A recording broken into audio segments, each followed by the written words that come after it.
आप सभी का बगरू महिला महाविद्यालय में मैं डॉक्टर उमा रानी दुबे हार्दिक अभिनंदन करती हूँ। आज अनिवार्य हिंदी के अंतर्गत हम मीराबाई के पद की व्याख्या पढ़ेंगे। मीराबाई श्री कृष्ण की अनन्य भक्त हैं और उन्होंने श्री कृष्ण की प्रेम भक्ति में अनेकों पदों का सृजन किया। उनके पद भजन के रूप में आज भी गाए जाते हैं। तो हम सभी मीराबाई से परिचित हैं और हिंदी में मीराबाई के पद शुरू से ही हम पढ़ते आ रहे हैं। तो आज ये चिर परिचित पद है जिसमें मीराबाई श्री कृष्ण को अपना पति बतलाती हैं। वो घोषणा करती हैं, कहती हैं कि मेरे तो श्री कृष्ण ही पति हैं। तो आइए चलते हैं इस पद की ओर। पद पढ़ते हैं। मेरे तो गिरधर गोपाल दूसरो न कोई, जाके सिर मोर मुकुट मेरो पति सोई। छाड़ दई कुल की कान कहा करिए कोई, संतन ढिग बैठ बैठ लोक लाज खोई। असुअन जग सींच सींच प्रेम बेल बोई, अब तो बेल फैल गई आनंद फल होई। दूध की मथनिया बड़े प्रेम से बिलोई, दधि मत घृत काढ़ लियो डार दई छोई। भगत देख राजी हुई जगत देख रोई, दास मीरा लाल गिरधर तारो अब मोई। ये पद है, बहुत सुंदर पद है। अब व्याख्या प्रारंभ करने से पहले, संदर्भ प्रसंग बताने से पहले हम कुछ शब्दों के अर्थ समझ लें। आनंद, आनंद सींच माने सभी जानते हैं। हम आप सींचते हैं पौधों को, फूलों को, जो हमारे वृक्ष हैं उनको, और खेती को भी हम सींचते हैं। तो सींचने का मतलब पानी लगाना, उनमें पानी देना। संत माने संत, धिग शब्द है पास का, कुल माने कुटुंब परिवार, हमारा जो परिवार है। कान माने मर्यादा, जो हमारे मर्यादा है, जो हमारी सामाजिक व्यवस्था के बनाए रखने के जो कानून है। तो यहाँ पर कान का अर्थ है मर्यादा। मोर, मोर के पंखों से बना मुकुट, मोर मुकुट। तो मोर पक्षी है और उसके पंखों से बना हुआ मुकुट श्री कृष्ण जो धारण करते हैं। गिरधर, गिर माने पर्वत, और पर्वत को धारण करने वाले श्री कृष्ण। आपको याद होगा जब इंद्र देवता ने अत्यधिक वर्षा की ब्रज में, तो श्री कृष्ण ने पर्वत को उंगली पर उठा लिया था और सभी ब्रजवासियों की रक्षा की थी। तो इनका नाम गिरधर पड़ गया, पर्वत को धारण करने वाले। असुअन, जो हमारे अश्रु हैं, आंसू हैं।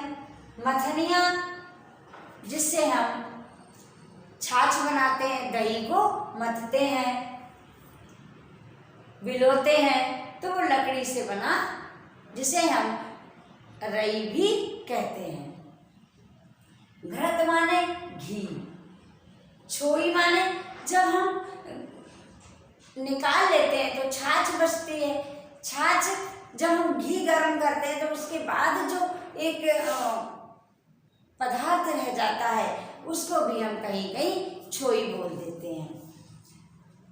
भगत माने भक्तों को देखकर, यानी श्री कृष्ण का जहाँ भजन हो रहा हो, जब गीत हो रहा हो, जब उनके भक्त गण हो, मुझे वहाँ अच्छा लगता है। उनको देखकर मैं प्रसन्न होती हूँ और मैं श्री कृष्ण में ही रमी रहती हूँ। मीरा, लाल माने नंदलाल, श्री कृष्ण गिरधर, तारा माने उद्धार करो, कल्याण करो। तो ये थे कुछ शब्दों का। बेल माने हम आप सभी जानते हैं, लता, बेल जो किसी दूसरे के सहारे फैलती है, पौड़ती है, तो बेल। अब संदर्भ और प्रसंग। यह पद कवित्री मीराबाई द्वारा रचित मीरा मुक्तावली से अवतरित है। इस पद में मीराबाई ये घोषणा करते हैं कि श्री कृष्ण ही हमारे पति हैं। सभी को बताती हैं कि श्री कृष्ण हमारे पति हैं और उनके अतिरिक्त हमारा दूसरा कोई नहीं है। मीरा कहती हैं, अब हम व्याख्या लिखेंगे। ये संदर्भ और प्रसंग था। मीराबाई कहती हैं, पर्वत को धारण करने वाले नंद के लाल, गायों को चराने वाले श्री कृष्ण हमारे पति हैं। दूसरा न कोई, और दूसरा कोई नहीं है। जिनके सिर पर मोर का मुकुट शोभायमान होता है, मेरा पति वही है। मीराबाई जी कहती हैं कि मेरा पति गिरिराज, गिरि अर्थात पर्वत को धारण करने वाले। कैसे सभी को बताती हैं, तो हम लिखेंगे, मीराबाई जी कहती हैं कि मेरे तो पति श्री कृष्ण है और कोई दूसरा नहीं है। पर्वत को धारण करने वाले नंद के लाल, गोपाल, गायों को चराने वाले, गायों के रक्षक, मोर का मुकुट जिनके सिर पर शोभायमान होता है, वही मेरे पति हैं और दूसरा कोई नहीं है। श्री कृष्ण ही मेरे पति हैं। मैंने तो कुल की मान मर्यादा छोड़ दी है। मैंने तो श्री कृष्ण की भक्ति में, प्रेम में अपने कुल की मान मर्यादा छोड़ दी है। अब कहा करिए कोई, अब कोई मेरा क्या कर लेगा, अब कोई क्या कहे, क्या करेगा। मैंने तो अपने कुल की मान मर्यादा छोड़ दी है। मैं तो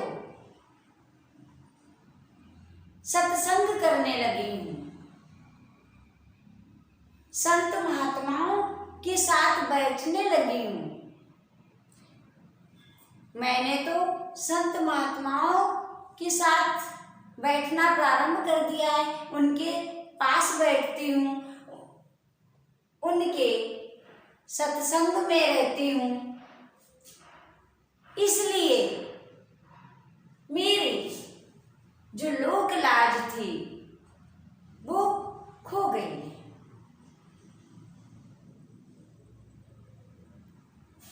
जो सामाजिक बंधन थे वो छूट गए हैं। क्या कहती है मीरा, समझिएगा। मीराबाई जी कहती हैं कि मैंने तो कुल की मान मर्यादा छोड़ दिया है, कुल की मान मर्यादा को छोड़ दिया है, अब कोई क्या कर लेगा। मैंने तो सत्संग प्रारंभ कर दिया है, मैं तो संत महात्माओं के पास बैठने लगी हूँ, उनके पास बैठती हूँ। इस तरह मेरी लोक लाज भी खो गई है। मैंने तो लोक लाज भी छूट गई मुझसे, लोक लाज भी मेरी खो गई है।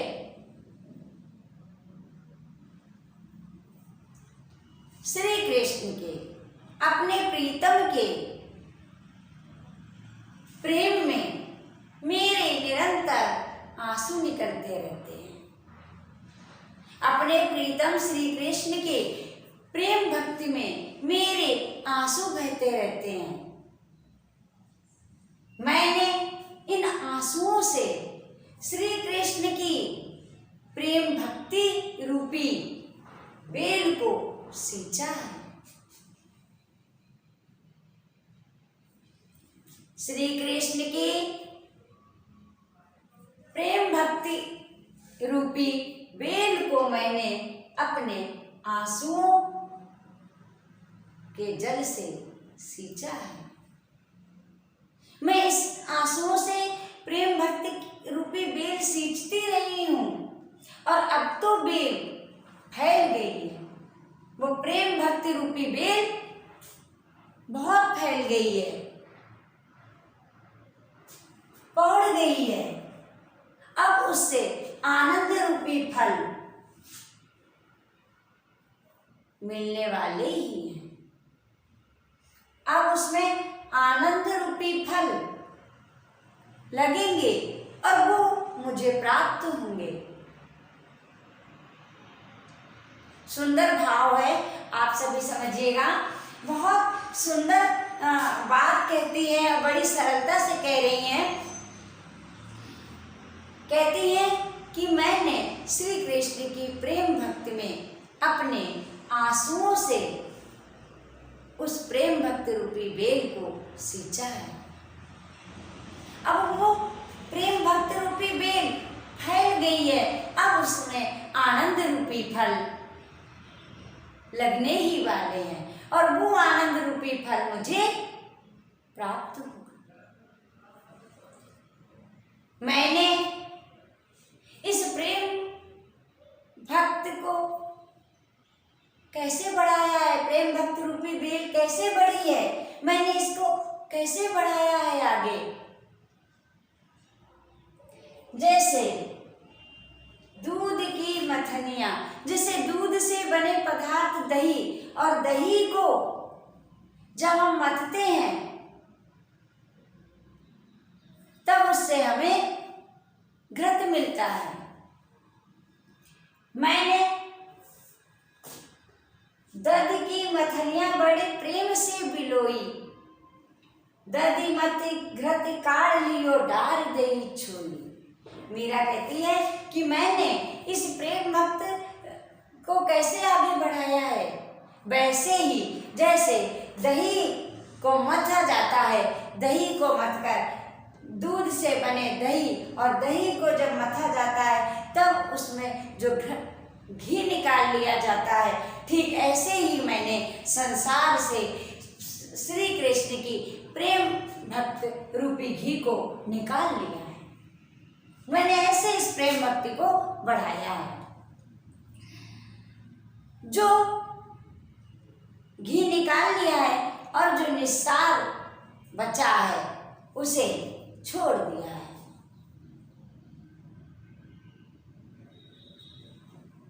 मैं कृष्ण की भक्ति में प्रसन्न रहती हूँ।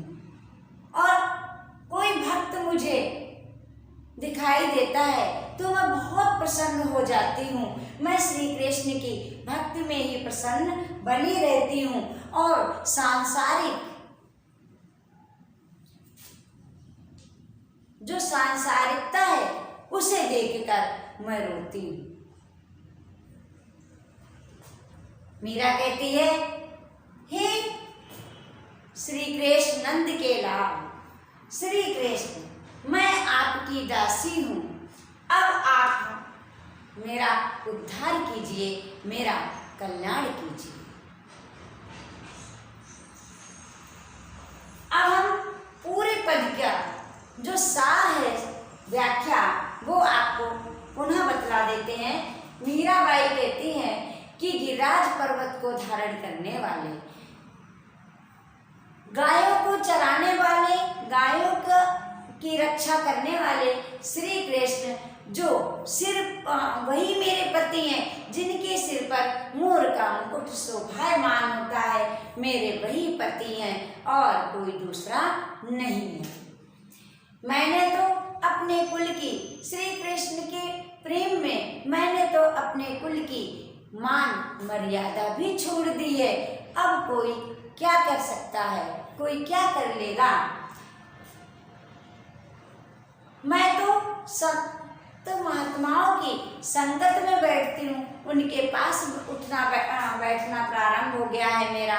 मैं संत और महात्माओं के पास बैठती हूँ, इसलिए मैंने तो लोक लाज भी छोड़ दी है।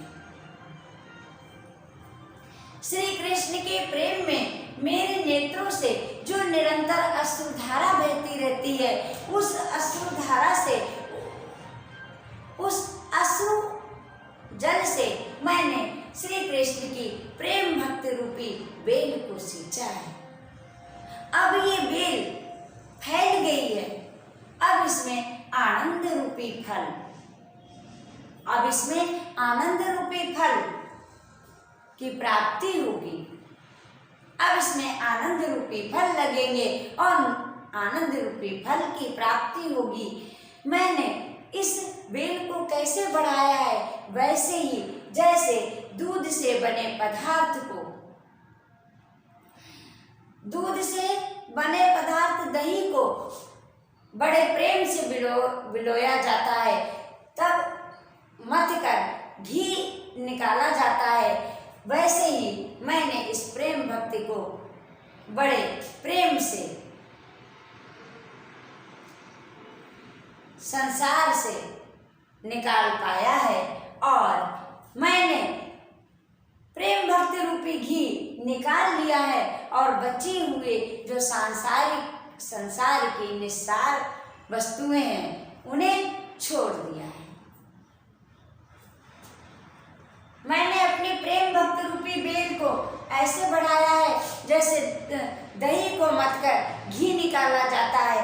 मैंने भी ऐसे संसार से श्री कृष्ण की प्रेम भक्ति निकाल ली है और जो संसार की निस्सार वस्तुएं हैं, जो निस्सार है, उसको मैंने छोड़ दिया है। मैं श्री कृष्ण की प्रेम भक्ति में डूबी रहती हूँ, मुझे उसमें आनंद मिलता है और मैं बहुत प्रसन्न रहती हूँ। अगर कोई भक्त दिखाई देता है तो मैं उनको देखकर भी प्रसन्न होती हूँ, लेकिन सांसारिकता को देखकर मैं रोती हूँ, मैं दुखी होती हूँ। मीराबाई कहती है, हे नंद के लाल श्री कृष्ण, मैं आपकी दासी हूँ, आप मेरा उद्धार कीजिए, आप मेरा कल्याण कीजिए। यह इस पद की व्याख्या थी। मैंने दोनों बार आपको व्याख्या और उसका पुनः सार रूप भी बतला दिया। अब विशेष लिखते हैं। विशेष में हम क्या लिखेंगे? नंबर 1 पर विशेष में क्या आएगा? कुल की कान मर्यादा, लोक लाज। और तो ये इससे क्या संकेत मिलता है हमें तो देखिएगा, मध्यकाल में पर्दा प्रथा थी, स्त्रियां घर की चार दीवारी में ही रहती थी, उनके लिए स्वतंत्र घूमना वर्जित था। तो मीरा ने उस समय की सामाजिक दशा की ओर संकेत किया है। तो आइए लिखते हैं मध्यकाल में, क्या लिखेंगे हम? मध्यकाल में भारत में पर्दा, मध्यकाल में भारत में पर्दा प्रथा के कारण स्त्रियां घर की चार दीवारी में, घर की चार दीवारी में रहती थी।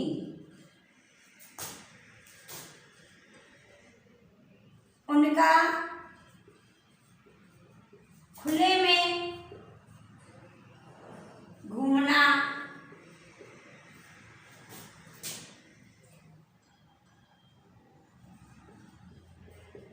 संतों के पास बैठना वर्जित था।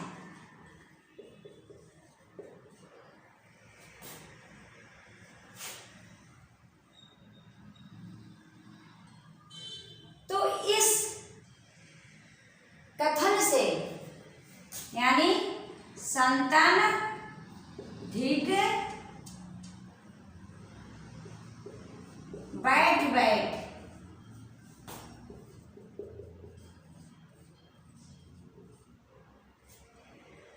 से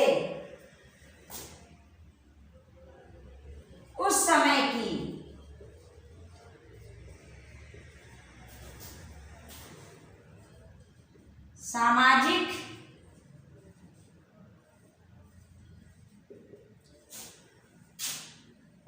की सामाजिक दशा का संकेत किया गया है।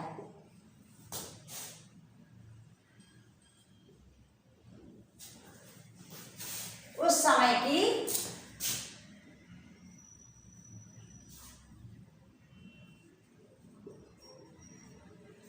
किया गया है।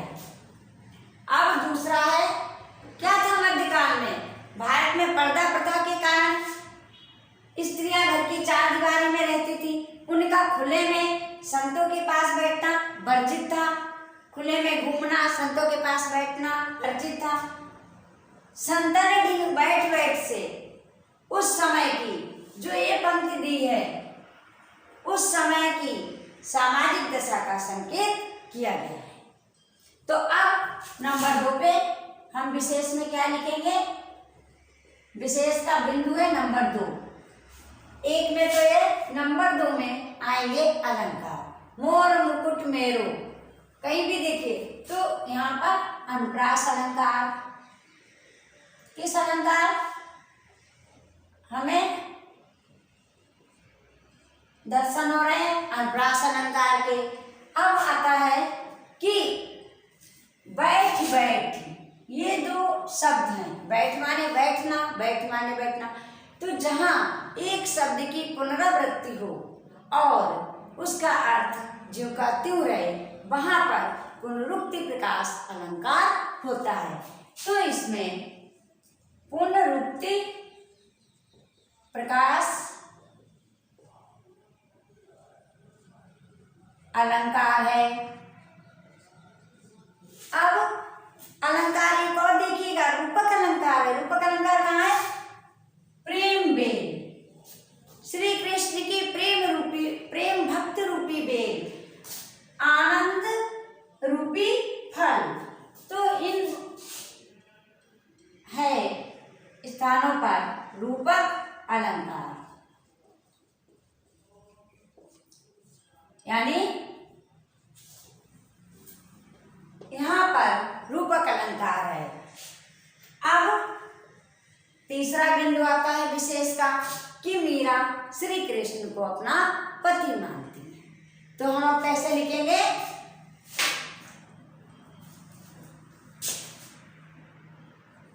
मीरा ने अपने आराध्य श्री कृष्ण को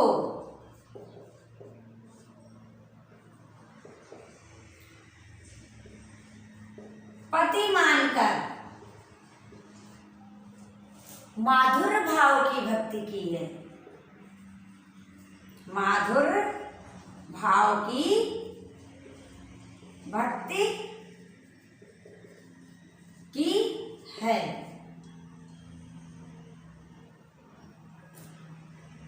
तो ये 3 बिंदु आपके रहे विशेष के। अलंकार आपको समझ में आइए कहाँ कहाँ पर हैं।